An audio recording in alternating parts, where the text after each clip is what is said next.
کس طریقے سے تو نے میرے سوال کا جواب لایا ہے، بولو تو میں اپنے زبان حال سے اظہار کر دوں۔ جب اتنا کہنا تھا حضور غوث پاک رضی اللہ تعالیٰ جیسے اس بات کو بتایا اور بتانے کے بعد ان کے چہرے بالکل یعنی مرجھا جاتے ہیں اور سوچنے لگتے ہیں آخر بات کیا ہے کہ میرے ساتھ کیا ماجرا ہوا، میرے ساتھ کیا باتیں ہوئی، میں نے اس سوال کا جواب کیسے لایا، آخر اسے کیسے پتا چل گیا۔ میں پوچھ بیٹھا آخر بات کیا ہے۔ حضور غوث پاک رضی اللہ تعالیٰ ارشاد فرماتے ہیں کہ تم تقریباً ایک ہفتہ اس سے پریشان تھا اس سوال کو جواب پانے کے لیے، لیکن اس سوال کا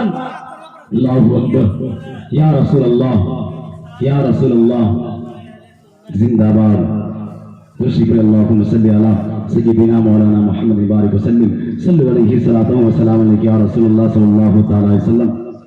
حضرات محترم، جیسے ہی سوال کا جواب مل جاتا ہے اور ملنے کے بعد آقا علیہ الصلوۃ والسلام جیسے ہی سوال کا جواب بتاتے پوچھتے ہیں آقا علیہ الصلوۃ والسلام سے، تو آقا علیہ الصلوۃ والسلام ارشاد فرماتے ہیں مجھ سے نہ پوچھ، اگر پوچھنا ہے تو میرے بعد میں شخص کرا اس سے پوچھ۔ جب سوال کا جواب مل جاتا ہے حضور غوث پاک رضی اللہ تعالیٰ عنہ کے پاس مفتی اعظم مکہ یعنی ہنسی نہیں سماتے ہیں، آتے ہیں اور آنے کے بعد عرض کرتے ہیں اجنبی آدمی رہنے والا گیان کا تو بتا رہا ہے، اپنے آپ کو عالم دین بتا رہا ہے، میں تیرا سوال کا جواب نہ دیا ہوں۔ جب اتنا کہنا تھا وہ مفتی اعظم مکہ جیسے اس بات کو بولتا ہے حضور غوث پاک رضی اللہ تعالیٰ ارشاد فرماتے ہیں کہ تیرے ساتھ کیا ماجرا ہوا، تیرے ساتھ یہ باتیں کیسے ہوئی، آخر کس طریقے سے یہ سوال کا جواب لایا ہے، اگر تو بتا تو میں اپنی زبان ہاتھ سے اظہار کر دوں۔ جب اتنا کہنا تھا وہ مفتی اعظم مکہ سوچنے لگے آخر میرے ساتھ ماجرا کیا ہوا، میرے ساتھ آخر ہوا کیا، آخر اسے کیسے پتا چل گیا۔ حضور غوث پاک رضی اللہ تعالیٰ ارشاد فرماتے ہیں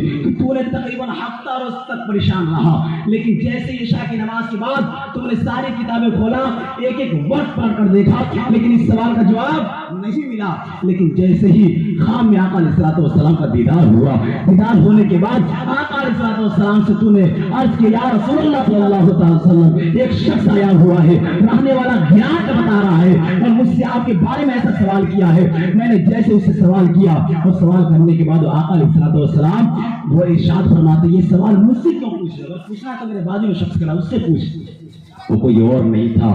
بلکہ حضور غوث پاک رضی اللہ تعالیٰ عنہ کے بازو میں کھڑے تھے، وہ کوئی اور نہیں بلکہ نائب رسول، اگر ولیوں میں سب سے اعلیٰ جن کا مرتبہ ہے کوئی اور نہیں بلکہ حضور غوث پاک رضی اللہ تعالیٰ عنہ ہے۔ اور سوال بھی غوث پاک رضی اللہ تعالیٰ عنہ کیے تھے اور جواب بھی حضور غوث پاک رضی اللہ تعالیٰ عنہ دیے تھے۔ اب دیکھیے جواب کیا تھا۔ حضور غوث پاک رضی اللہ تعالیٰ عنہ سوال کیے تھے کہ آقا علیہ الصلوۃ والسلام کی بعد وصال کی غسل کی پانی آخر گیا کہاں، یہ سوال کیے تھے حضور غوث پاک رضی اللہ تعالیٰ عنہ، اور جواب بھی حضور غوث پاک رضی اللہ تعالیٰ عنہ دیتے ہیں۔ اور جواب میں کیا تھا کہ آقا علیہ الصلوۃ والسلام کی بعد وصال کی غسل کی پانی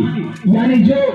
زمین کے اوپر جو گرا تھا وہ زمین میں نہیں رہا بلکہ آقا علیہ الصلوۃ والسلام کی بعد وصال کی غسل کی پانی اللہ تبارک و تعالیٰ اپنے فضل و شان کے مطابق سے اس پانی کو اٹھا لیا اور رحمت کے بادل بنا کر کے اور آج سے لے کر تا قیامت تک جہاں جہاں بھی مسجدیں قائم ہوں گی، جہاں جہاں بھی مسجدیں بنیاد